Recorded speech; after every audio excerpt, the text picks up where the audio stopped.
Meghalaya high court ने 10 दिसंबर को अपने फैसले में केंद्र सरकार से अपील की है कि भारत को इस्लामिक देश बनने से बचाया जाना चाहिए और साथ में ये भी कहा है कि आजादी के समय जिस तरह पाकिस्तान इस्लामिक देश बना, उसी तरह भारत को भी हिंदू राष्ट्र बनना चाहिए था।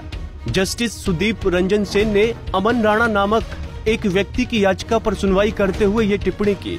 आइए जानते हैं जस्टिस सेन ने किन किन मुद्दों पर चिंता व्यक्त की।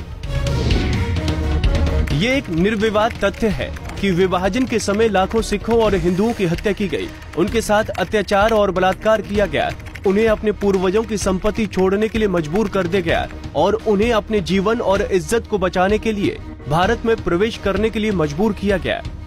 विभाजन के समय पाकिस्तान ने खुद को एक इस्लामिक देश घोषित कर दिया और भारत, जो धर्म के आधार पर विभाजित हुआ था, उसे हिंदू देश घोषित किया जाना चाहिए था, लेकिन वो एक धर्मनिरपेक्ष देश बना। भारत ने खून बहाकर आजादी हासिल की और सबसे ज्यादा पीड़ित हिंदू और सिख थे, जिन्हें अपने पूर्वजों की संपत्ति, जन्म स्थान को आंसुओं और डर से छोड़ना पड़ा और हम इसे कभी नहीं भूलेंगे। हालांकि ये उल्लेख करना गलत नहीं होगा कि जब सिख आए तो उन्हें सरकार से पुनर्वास मिला, लेकिन हिंदुओं को समान व्यवहार नहीं मिला। ये कहना सही नहीं है कि भारत ने स्वतंत्रता अहिंसा से हासिल की, बल्कि ये हिंसा के माध्यम से हासिल हुई है, जिसमें लाखों की तादाद में हिंदुओं और सिखों ने अपनी जिंदगी, संपत्ति और भूमि और आजीविका का बलिदान किया।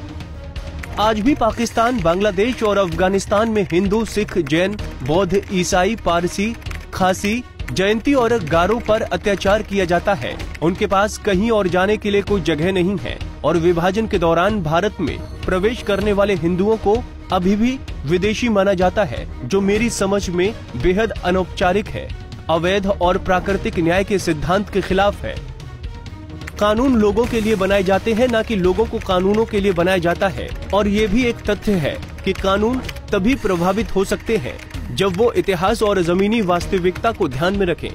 मैं ये स्पष्ट करना चाहता हूँ कि किसी को भारत को एक और इस्लामिक देश बनाने की कोशिश नहीं करनी चाहिए, अन्यथा ये भारत और दुनिया के लिए कयामत का दिन होगा। मुझे पूरा भरोसा है कि श्रीमान नरेंद्र मोदी जी के अधीन सरकार इस विषय की गंभीरता को समझेगी और उपयुक्त अनुरोध पर कदम उठाएगी और मुख्यमंत्री ममता बनर्जी भी राष्ट्रीय हितों को ध्यान में रखकर इसका समर्थन करेंगे। मैं प्रधानमंत्री, कानून मंत्री और सांसदों से अपील करता हूं कि वो कानून पास करें जिसमें पाकिस्तान, अफगानिस्तान और बांग्लादेश से आए हिंदू, सिख, जैन, बौद्ध, ईसाई, पारसी, खासी, जयंती और गारो समुदाय के लोगों को बिना प्रमाण पत्र के देश की नागरिकता दी जाए। मैं उन मुस्लिम भाई और बहनों के खिलाफ नहीं हूं जो कई पीढ़ियों से भारत में रह रहे हैं, जो देश के कानून का पालन करते हैं। वो शांतिपूर्वक यहाँ रह सकते हैं।